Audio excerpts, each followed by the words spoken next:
Bienvenue au 3e épisode. Il n'y a pas de game over. C'est l'épisode où on va passer à l'action. Nous sommes très heureux de vous retrouver pour cet épisode. Nous allons passer à l'action. Bienvenue à tous. Très heureux de vous revoir parmi nous pour ce 3e et dernier épisode de notre itinéraire Entreprendre pour la maison commune. Bonjour à tous, ravi de vous retrouver. C'est super que vous ayez décidé d'aller jusqu'au bout avec ce 3e épisode. C'est génial que vous soyez là avec nous aujourd'hui car c'est l'épisode où l'on se retrousse les manches. C'est un épisode qui nous donne de l'énergie et de l'inspiration. L'objectif de cette 3e partie, c'est de se demander ce que l'on peut faire maintenant concrètement pour passer à l'action. L'idée n'est pas de vous dire quoi faire, évidemment, à chacun son chemin, mais ce que l'on peut faire, c'est partager un certain nombre d'exemples inspirants d'entrepreneurs et de dirigeants qui se sont convertis et ont fait bouger leur entreprise. À travers ces témoignages, nous allons aussi mettre en lumière différents itinéraires, formations, accompagnements qui existent pour vous aider justement à passer à l'action dans vos entreprises si vous ne savez pas trop par où commencer. L'ambition n'est pas forcément de vous montrer des entreprises qui font tout bien. C'est rarement le cas, mais c'est plutôt de vous présenter des entrepreneurs en mouvement pour inspirer et illustrer plusieurs cheminements possibles dans la transformation de vos entreprises. À travers ces témoignages, nous allons aussi mettre en lumière différents itinéraires, formations, accompagnements qui existent pour vous aider justement à passer à l'action dans vos entreprises si vous ne savez pas trop par où commencer. La transition vers une économie de l'écologie intégrale qui prenne soin de la Terre et des hommes nécessite de nouveaux récits qui s'éloignent de la pensée économique dominante, du toujours plus. Et nous, chrétiens, comme nous l'avons vu à l'épisode 2, nous portons une responsabilité particulière, je pense, pour incarner et partager ces nouveaux récits. L'espérance, elle est invisible sur notre visage, mais c'est clair que chaque personne la perçoit avec son cœur. Et en tant que chrétien, notre rôle le plus important, c'est que cette espérance, nous puissions la vivre de manière suffisamment forte pour que le cœur des personnes qui sont avec nous l'aperçoivent. Allez-y et suivez Jésus et laissez-vous déstabiliser et prenez votre responsabilité de chrétien à bras-le-corps. Pour relever les défis que nous avons évoqués et éviter toutes ces catastrophes et ces souffrances humaines, il nous faut basculer radicalement notre système énergétique, alimentaire, notre système de production et de consommation. Et comme nous l'avons partagé dans l'épisode 1, nous devons opérer cette transition de façon extrêmement rapide si l'on ne veut pas que les seuils de bascule climatique que l'on a évoqués soient dépassés, sans retour en arrière possible. Pour limiter le réchauffement climatique bien en dessous de 2 degrés, de préférence à 1,5 degré par rapport au niveau pré-industriel, il faut réduire les émissions mondiales de gaz à effet de serre de 45% par rapport au niveau de 2010 d'ici 2030 et atteindre la neutralité carbone autour de 2050. Pour l'instant, la trajectoire prise est très loin de ces objectifs, comme le montre ce schéma. Les politiques actuelles conduisent tout juste au mieux à une stagnation des émissions. Le challenge est tout aussi important pour la biodiversité et éviter l'effondrement du vivant ou pour la réduction de la pollution.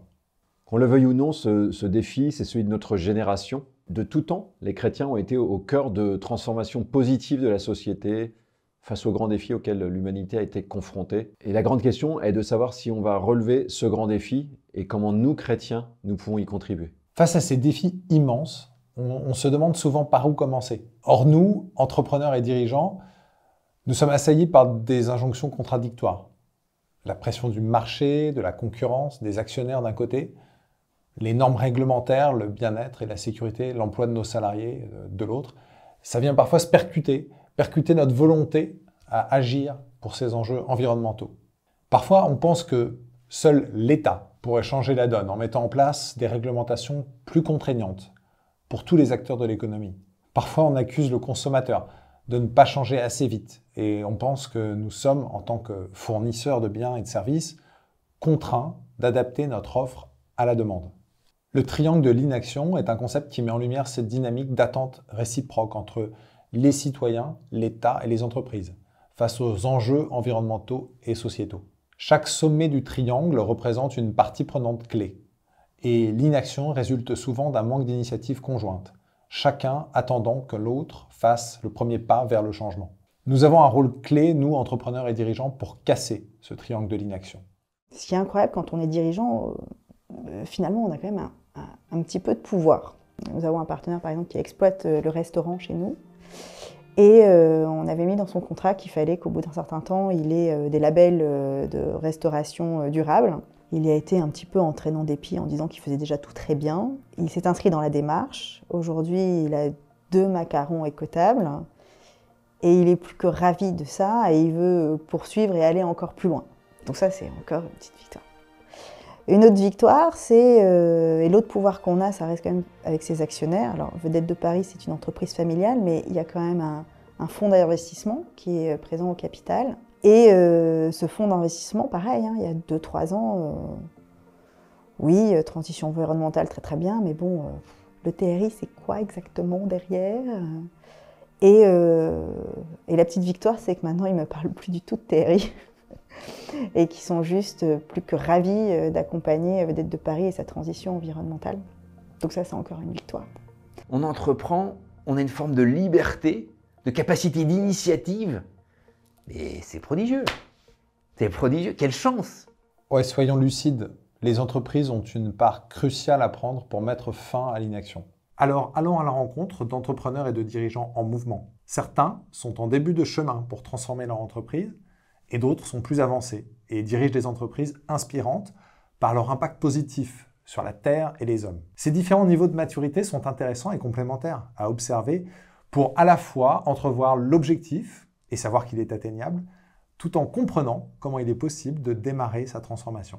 Voilà, je dirige Ecoder, qui est une structure qui a 20 ans, et qui veut dire Ecoder, écologique et solidaire. Donc on porte un objet très profond écologique et depuis le départ, et un projet solidaire. Donc en fait on a 3 objets en vérité. Un objet social, on accueille des personnes fragiles. 80% de nos effectifs sont en situation de fragilité, soit en situation de handicap, plutôt du handicap psychique, donc des gens qui souffrent et qui sont sous camisole chimique, du handicap cognitif, les syndromes autistiques, etc., pour vous donner un peu des pistes. Et puis un deuxième sujet sur la partie sociale, qui est un sujet d'insertion, puisqu'on a aussi différents agréments dans le cadre de l'insertion. Et là, on porte des gens qui n'ont plus de lien ou un lien très distendu avec l'emploi. Donc des gens qui sortent de prison, des réfugiés, pas mal de réfugiés. Voilà, puis des gens qui sont un peu socialement un peu démunis. Voilà. Donc ça, c'est notre premier objet, un objet social. 80% de nos effectifs sont en situation de handicap ou d'insertion. On a un deuxième sujet. On est en plein dedans, c'est pour ça que j'y viens. C'est un sujet écologique, qui est aussi notre sujet économique, parce qu'on a fait de l'opportunité d'un mouvement vers plus d'écologie, une opportunité pour nous, dans un domaine qui est reconditionnement de postes de travail, donc de matériel informatique de toute nature, donc du desktop, du laptop, des écrans, des souris, des câbles, des claviers, etc. Enfin voilà, tous ces sujets-là, qu'on reconditionne. L'idée pour nous, pour chaque matériel produit en Chine est consommé 1 tonne d'eau, 1 tonne de matière première. Chiffre de l'ADEME, donc chiffre pas trop possible de la remettre en cause. 1 tonne d'eau, il paraît qu'on a un petit problème d'eau, 1 tonne de matière première, dont plus de 200 kg de matière première fossile. Okay, parce que tout ça c'est produit en Chine, qu'accessoirement les extractions sont très compliquées. Bon.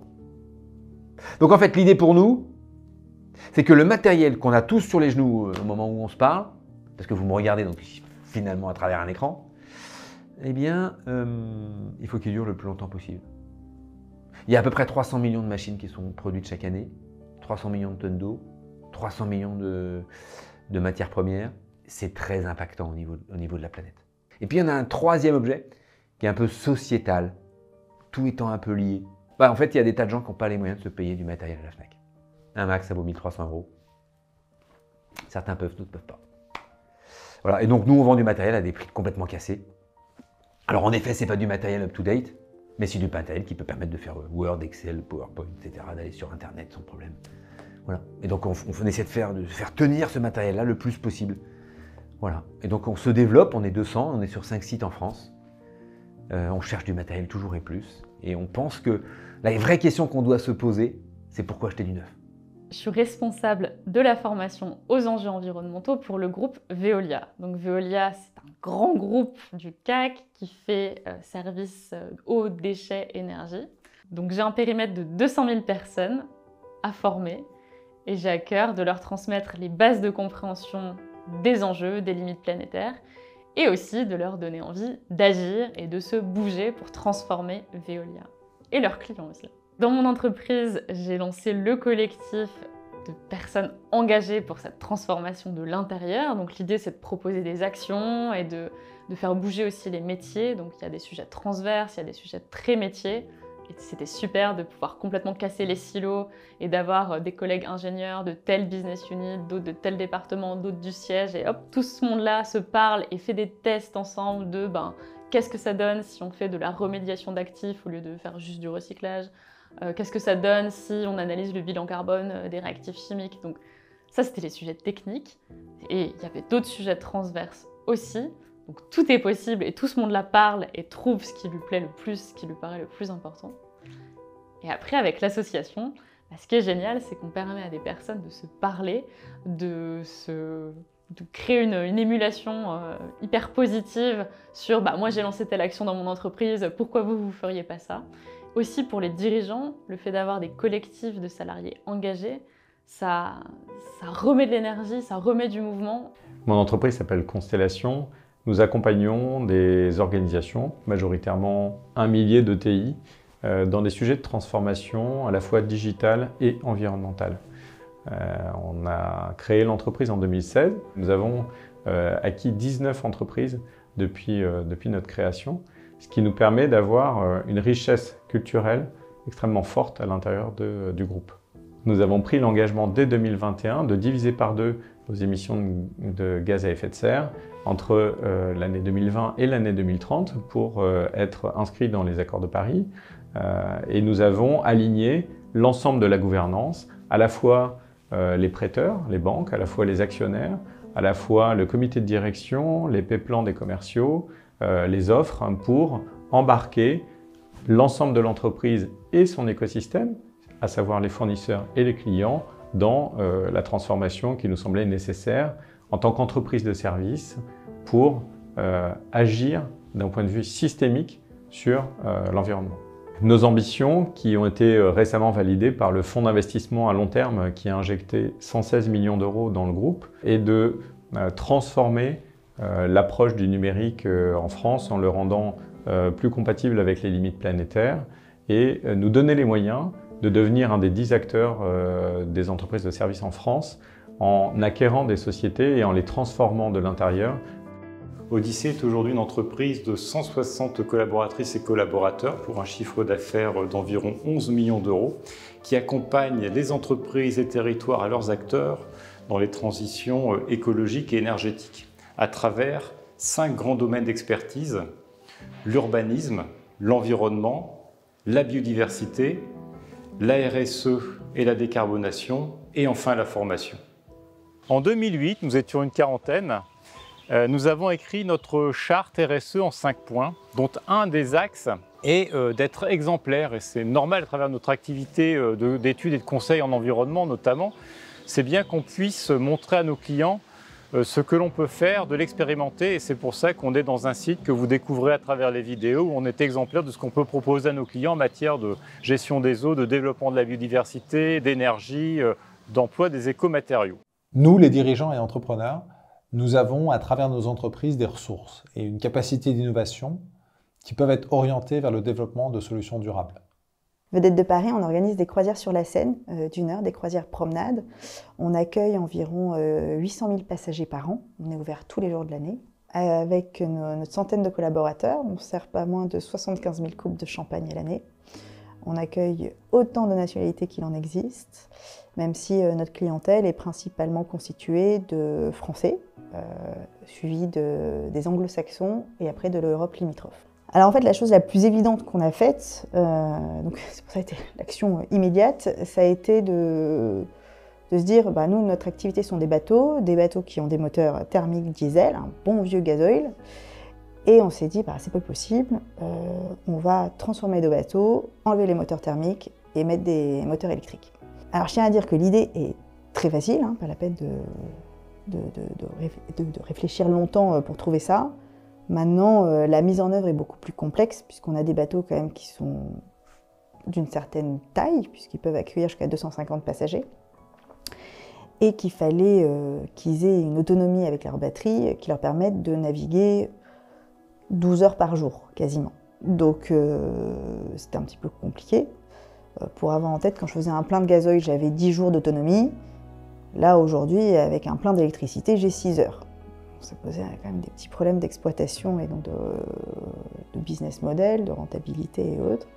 Et donc la technologie nous a permis en fait de mettre en place de la charge rapide qui nous offre cette opportunité de pouvoir exploiter donc, le bateau toute la journée. Il a fallu quand même 2 ans entre la prise de décision et la livraison du premier bateau rétrofité. Parce qu'il a fallu poursuivre des études que nous avions déjà réalisées, mais poursuivre des études de manière beaucoup plus précise sur comment faire pour que le bateau avance en temps de crue, mais surtout qu'il ne coule pas sous le poids des batteries. Donc il a fallu faire des études. Ensuite, il a fallu trouver des partenaires industriels assez fous pour nous accompagner, puisque c'était une première mondiale de ce qu'on m'a dit, sur ce qu'on a fait. Et après, il a fallu travailler avec l'administration pour adapter la réglementation à notre activité. Et puis après, il a fallu trouver les sous. Et ça encore, on a eu de la chance parce qu'on n'a pas eu à convaincre nos actionnaires qui nous ont suivis sur l'opération. Tissage de Charlieu, donc c'est une entreprise qui est entreprise du patrimoine vivant. On existe depuis 1902. En gros, notre entreprise, on était tisseur. On est toujours tisseur, mais on a rajouté un autre métier qui est la confection, puis un autre métier qui est le recyclage maintenant. On s'est engagé dans le développement durable en 2008. On est 140. Notre vision, c'est que l'entreprise peut et doit être un support d'épanouissement de l'être humain. Et alors ça, c'est des mots, mais concrètement, ces mots, on les traduit par 3 choses, 3 éléments. L'engagement.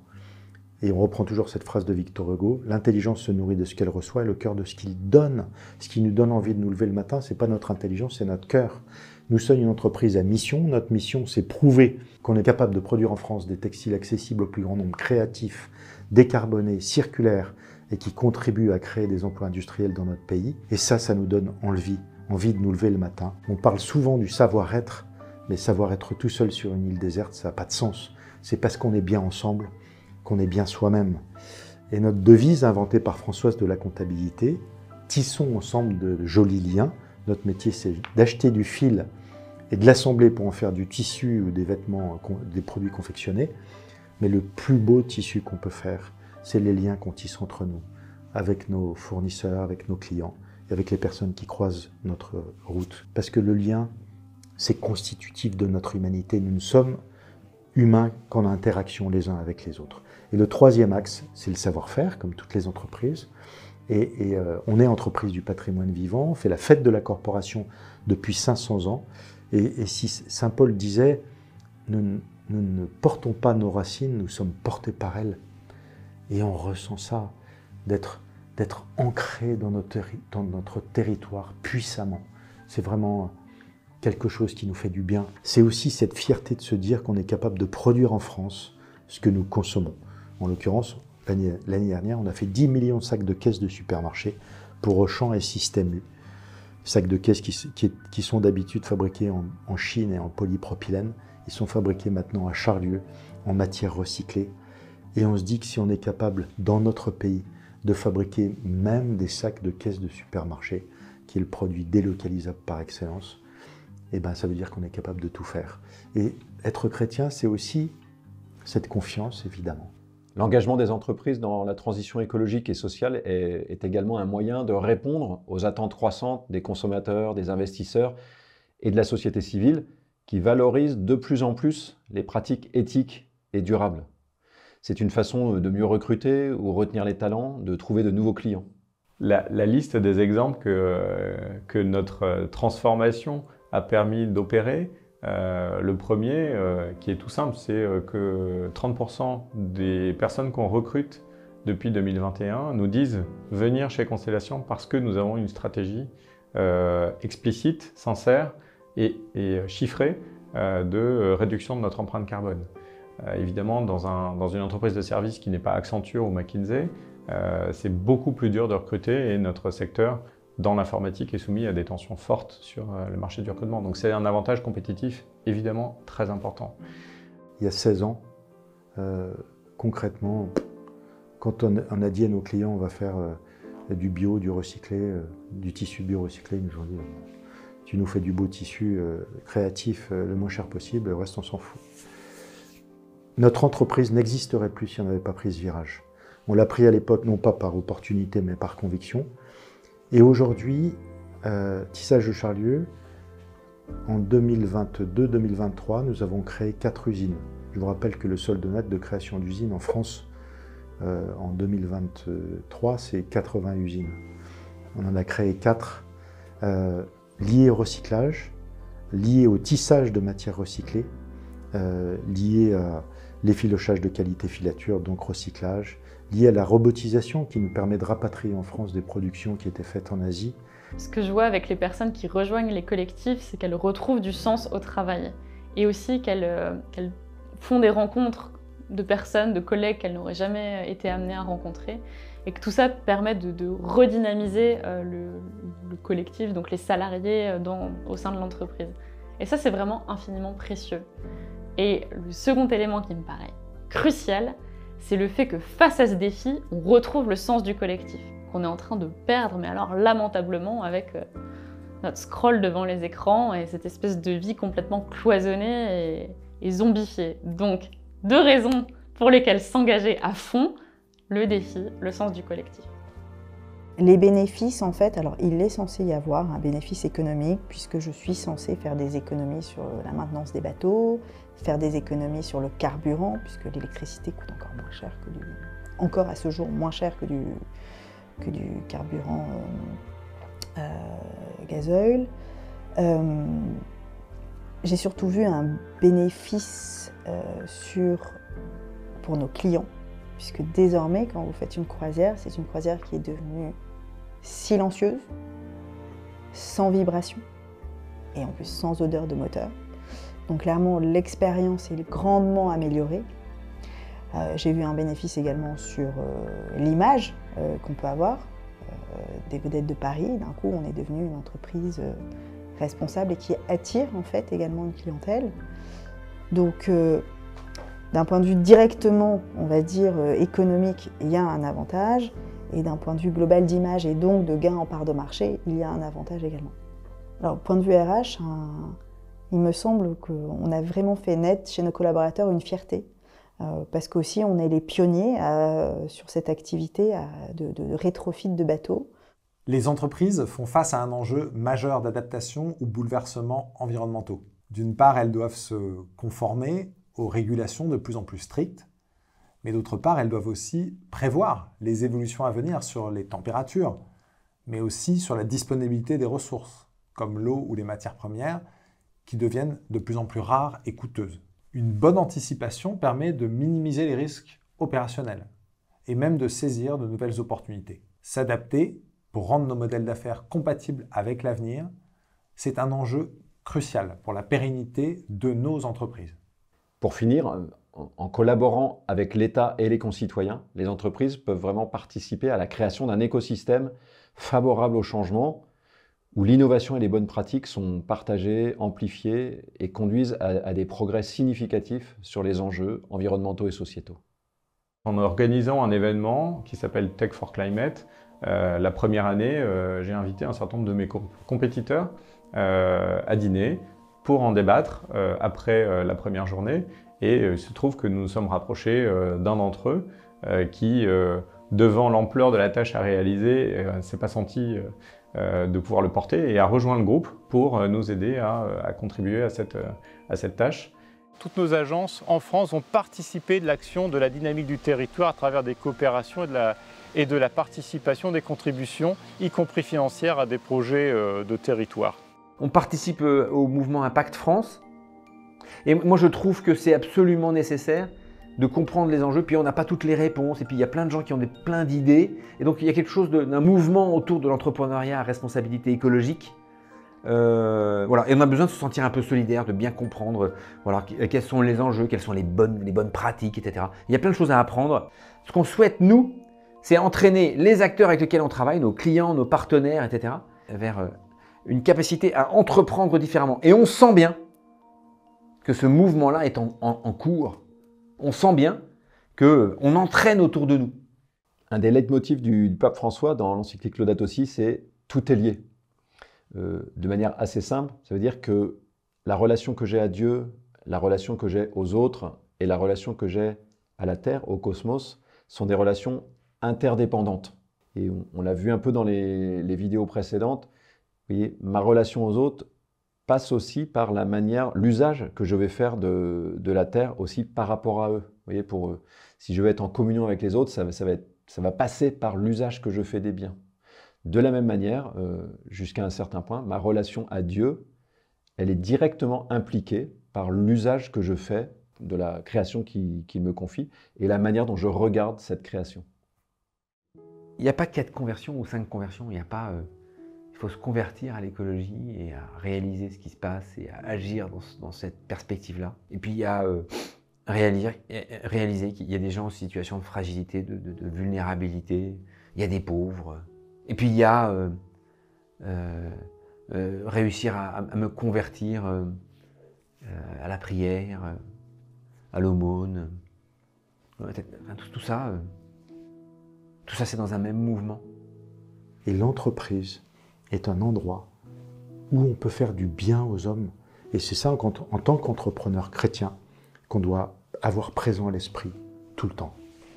Une des visions qui pourrait faire écho à cette notion du tout est lié, partiellement, mais qui est intéressante, c'est la théorie du donut, qui a été développée par l'économiste Kate Raworth, qui propose en fait un cadre pour un développement économique durable qui respecterait à la fois les limites planétaires tout en assurant les besoins fondamentaux de tous les êtres humains. Cette théorie se visualise comme un donut, une couronne circulaire, avec 2 frontières essentielles, le plafond écologique et le plancher social.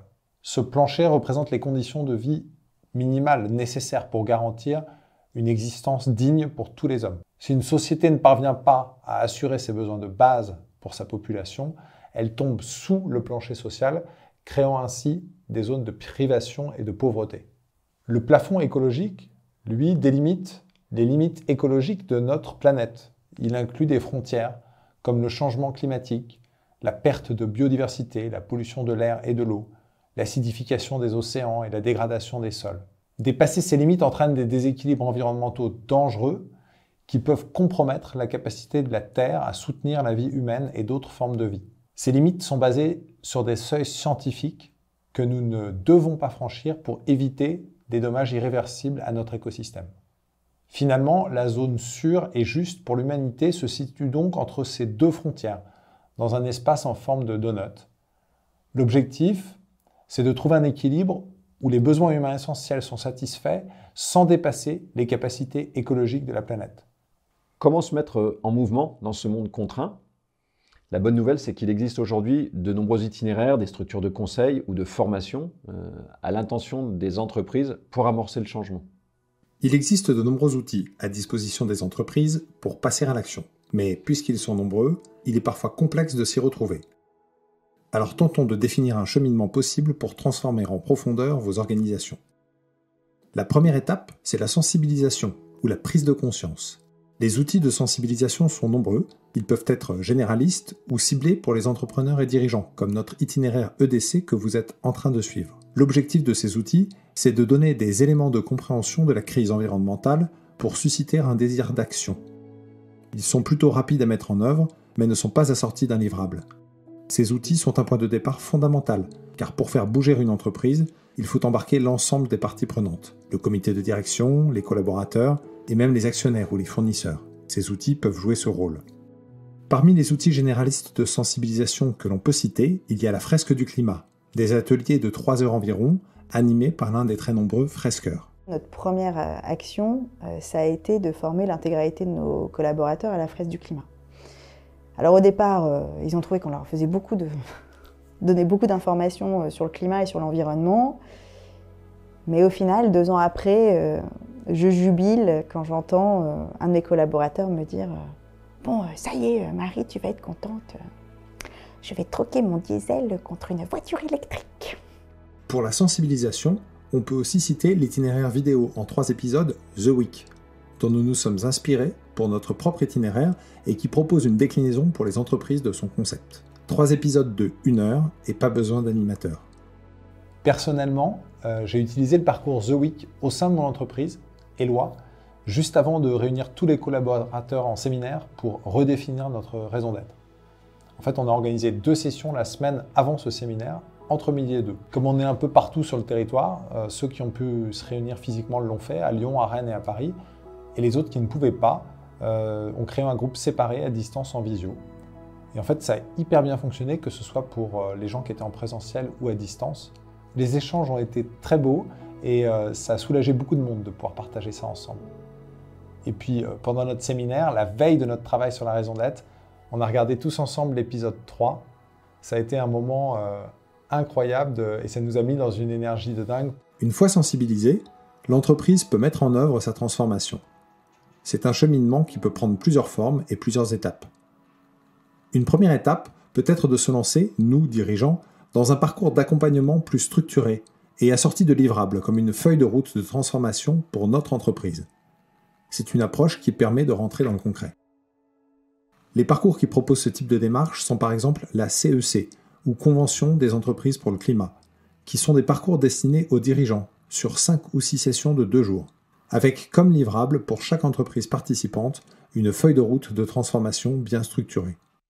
Et on m'a dit, Marie, il y a un truc, la Convention des entreprises pour le climat, c'est génial et tout. Alors moi j'ai dit direct, écoutez, hop, hop, hop, hop, hop, hop.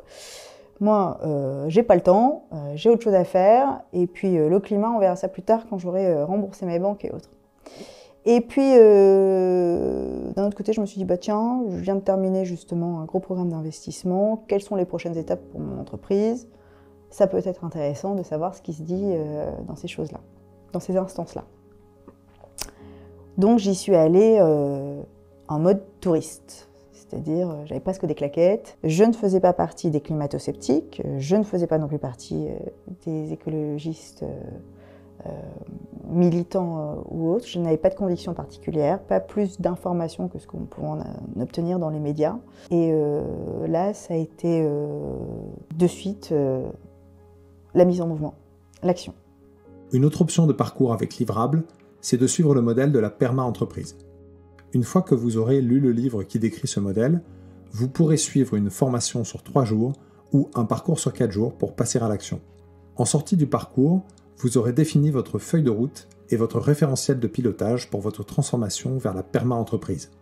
J'ai eu la chance de découvrir le modèle perma-entreprise grâce à Sylvain Brozard. Et j'ai trouvé ce modèle particulièrement intéressant parce qu'il permet d'allier en parfaite synergie la création de valeur ajoutée avec les réalités business, ainsi que les 3 principes éthiques de la perma-entreprise que sont prendre soin des hommes et de la planète, partager les surplus et se fixer des limites. Et donc on a travaillé à partir de ça pendant 2 ans pour arriver à décliner la perma-entreprise à Odyssée. La première étape dans perma-entreprise, c'est d'écrire sa raison d'être. La raison d'être que nous avons écrite en 2022 avec à l'époque les 100 collaborateurs de l'entreprise. On a eu plus de 700 contributions, on a fait un travail extraordinaire avec tout le monde sur 4 mois. Et donc la deuxième grande étape sur laquelle nous avons travaillé, c'est de définir nos enjeux. Alors je ne vais pas tout vous les lister là, ce serait un peu long, mais vous avez des enjeux qui sont relatifs à la lutte contre le changement climatique, là où on se demande en quoi on peut être exemplaire et par rapport à ce fameux mur du climat, comment on peut être au rendez-vous des enjeux. Chez nous, ça veut dire qu'il faut qu'en 2030, on ait suffisamment diminué nos émissions de gaz à effet de serre pour qu'avec les contributions à des projets positifs qui permettent de séquestrer du carbone, on soit un équivalent de la neutralité. Et on s'est dit également comment avec nos compétences, on va pouvoir s'appliquer et accompagner nos clients dans la préservation et la restauration de la biodiversité. Et ça fait partie de nos métiers, ça. Donc c'est à la fois de la responsabilité et du business. Enfin, le parcours de la commission Conversion écologique, qui vous est proposé à travers le campus des EDC, permet également de construire par étapes une feuille de route précise pour votre entreprise, avec la pensée sociale chrétienne pour boussole. La différence notable avec les autres parcours, c'est que ce parcours vous donnera aussi des ressources spirituelles pour renforcer votre capacité à agir et à entraîner autour de vous sur la durée. Car rappelez-vous, comme nous l'avons évoqué à l'épisode 2, les désordres du monde sont liés à nos désordres spirituels. et notre capacité à changer le monde à travers nos entreprises passe aussi par notre conversion personnelle. Vous retrouverez ce parcours sur le site des EDC. Une autre approche complémentaire peut être d'adopter un statut ou un agrément qui encadre et reconnaît l'engagement social et environnemental de votre entreprise. En effet, cette démarche permet d'entraîner l'ensemble des collaborateurs et des parties prenantes sur la durée vers un projet commun de réflexion et d'action. Parmi ces statuts possibles, on peut citer celui de société à mission, qui consiste à définir au sein des statuts de l'entreprise une raison d'être sociale et environnementale, ainsi que des objectifs de mission. Un audit indépendant sera réalisé tous les 2 ans pour vérifier la tenue des objectifs de mission que vous avez fixés.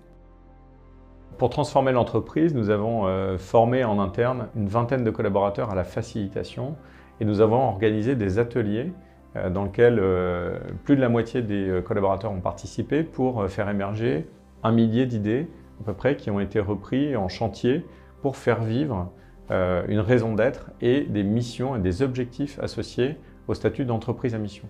On peut aussi citer l'agrément ESUS, Entreprise solidaire d'utilité sociale, qui s'adresse aux entreprises de l'économie sociale et solidaire engagées vers une activité à forte utilité sociale. Un autre statut notable est le statut Bicorp. Vous pourrez trouver la différence entre ces statuts sur Internet. Pour ma part, pendant 8 ans, j'ai eu l'occasion d'accompagner des groupes de travail sur ces questions avec globalement des jeunes professionnels. Et une chose qui m'a saisi, c'est de voir l'énergie que libère le fait de pouvoir à la fois déposer ces choses-là et surtout de pouvoir sentir qu'il y a, je dirais, une énergie collective pour le changement. C'est un peu le syndrome du mercredi des cendres, pour certains d'entre nous qui peuvent le vivre, d'être dans une assemblée ou dans un groupe qui a une intention de changement. C'est quelque chose qui communique énormément d'énergie et qui vient vraiment nous mettre en mouvement. Sur le chemin de transformation que vous engagez, il est également important de pouvoir évaluer vos progrès dans le temps. Pour ça, il existe des outils de mesure de votre performance sociétale, comme l'Impact Score proposé par le mouvement Impact France. C'est un référentiel développé par plus de 30 réseaux d'entreprises engagées, dont les EDC, pour accélérer la transformation écologique et sociale de leurs membres et de l'économie en général. L'Impact Score permet de situer le degré d'engagement de son entreprise, c'est-à-dire l'impact du cœur d'activité, la mise en cohérence du modèle de l'organisation par rapport au partage du pouvoir et de la valeur, et la limitation des externalités négatives, sociales et environnementales. Vous y retrouverez beaucoup de concepts communs avec la pensée sociale chrétienne qui a inspiré l'écosystème de l'impact. Un autre atout important pour sa transformation peut être de faire appel à des cabinets de conseil qui offrent un accompagnement à la transition. Ils sont nombreux à pouvoir vous aider à plusieurs niveaux, sous l'angle stratégique, organisationnel ou de la transformation de votre modèle d'affaires. Enfin, dans votre chemin de transformation, il sera probablement nécessaire de former vos collaborateurs sur la durée et en profondeur, en fonction de votre secteur d'activité et des métiers de chacun. Mes objectifs, là, par rapport à la formation des personnes aux enjeux environnementaux, c'est vraiment de leur donner le courage de faire changer les choses et parfois de prendre des décisions un petit peu plus radicales. Aujourd'hui, les projets écologiques, j'ai le sentiment qu'ils se lancent quand tous les astres s'alignent. Et comment on fait pour que les personnes forcent un petit peu l'alignement des astres et puis osent aussi aller parler avec conviction à leurs équipes, leurs clients. Pour finir, vous pouvez aussi vous rapprocher de l'ADEME ou vous inspirer des rapports du Shift Project. Évidemment, ce processus est itératif et l'adaptation de votre entreprise se fera dans le temps. Notre bilan carbone, à 90%, ce sont les émissions liées à la venue de nos visiteurs jusqu'à Paris. On se dit qu'en fait, on aura beau diminuer par 2, voire même plus, nos propres émissions de CO2, ça ne suffit pas en fait. Le problème, il est sur toute la chaîne de valeur et sur le tourisme de manière générale. Et donc là, il s'agit de faire changer les imaginaires et aussi de comprendre que là où on est au pied de la Tour Eiffel, et en fait, on parle au monde entier. On est à Paris. Alors, je ne leur dis pas qu'il ne faut pas venir. Non, en fait, on est vraiment, de manière assez brutale. Moi, mon souhait, c'est de tuer le tourisme et de faire renaître le voyage. C'est-à-dire qu'aujourd'hui, On est passé depuis une trentaine d'années, on va dire, sur une consommation touristique. Alors je ne parle même pas avec les réseaux sociaux, Instagram, il faut se prendre en photo à tel endroit, puis regardez, j'ai été là, c'est super. J'ai une vie palpitante à profiter en fait du voyage. Il faut vraiment revenir aux sources de ce qu'est le voyage. Et le voyage, c'est d'abord découvrir l'autre, découvrir potentiellement aussi la nature, la beauté de la nature, découvrir la beauté des créations artistiques et architecturales réalisées par l'homme, et c'est avant tout s'émerveiller. Comme vous le constatez, les outils sont nombreux pour vous aider dans le cheminement vers la transformation de votre entreprise. Vous trouverez la liste de ces outils sur le site internet des EDC. Enfin, si vous êtes intéressé par les questions de protection de notre maison commune et sur la façon dont nous pouvons agir concrètement avec les entrepreneurs et dirigeants chrétiens, je vous invite à rejoindre la communauté de la commission Conversion écologique. Sur cette communauté, nous vous tiendrons informés des actions de la commission, puis on partagera des opportunités de se mettre en mouvement tous ensemble. Le plus important de tout, c'est de se dire que c'est pas la fin du monde, c'est la fin d'un monde. À nous de construire celui qui va advenir. Et ça donne vraiment envie de se lever le matin. Le Seigneur est là. Il t'attend, crie à l'aide. Il met tout au pied de la croix. Waouh, Seigneur, m'aidez. Viens m'aider. Je vous promets, dans ces moments-là, il est là. Il répond. Et ça, moi je l'ai vécu.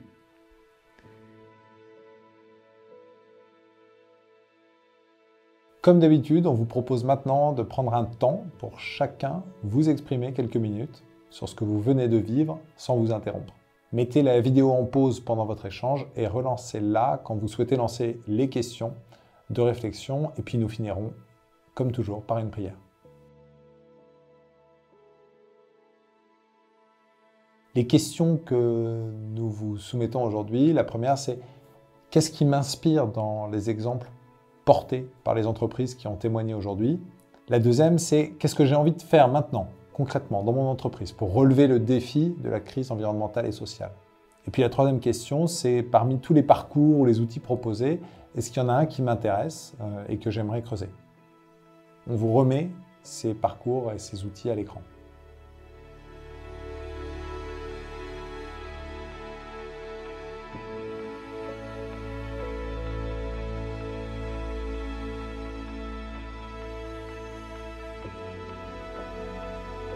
Nous proposons de terminer par un temps de prière, en particulier pour demander à l'Esprit de nous inspirer, de nous donner le discernement, puis aussi vraiment l'énergie pour avancer.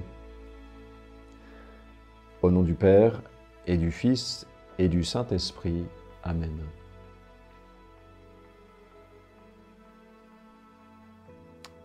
Viens Esprit Saint, viens en nos cœurs, viens éclairer nos intelligences, viens mettre en mouvement notre volonté.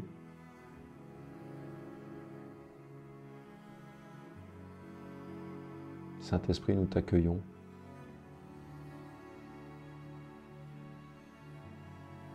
Viens Esprit de discernement, donne-nous de voir plus clairement ce qu'il est bon de faire dans notre vie personnelle, mais aussi dans la sphère économique où nous intervenons.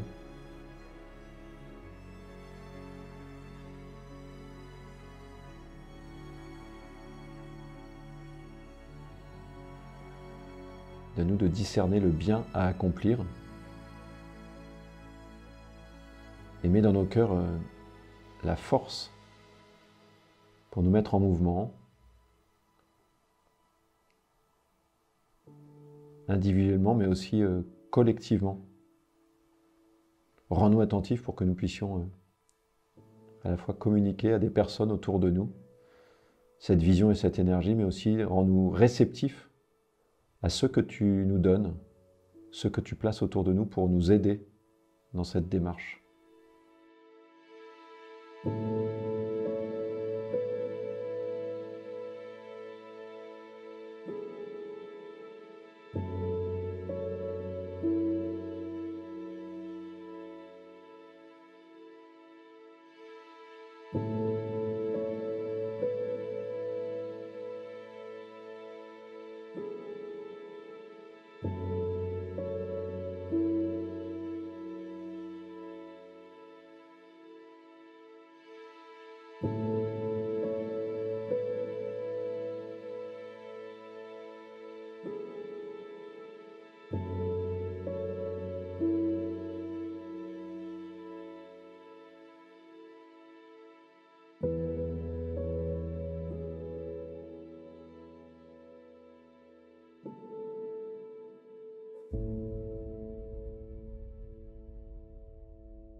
Swing low, sweet chariot, coming for to carry me home. Swing low, sweet chariot, coming for to carry me home.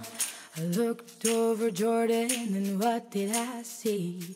Coming for to carry me home. A band of angels coming after me, coming for to carry me home.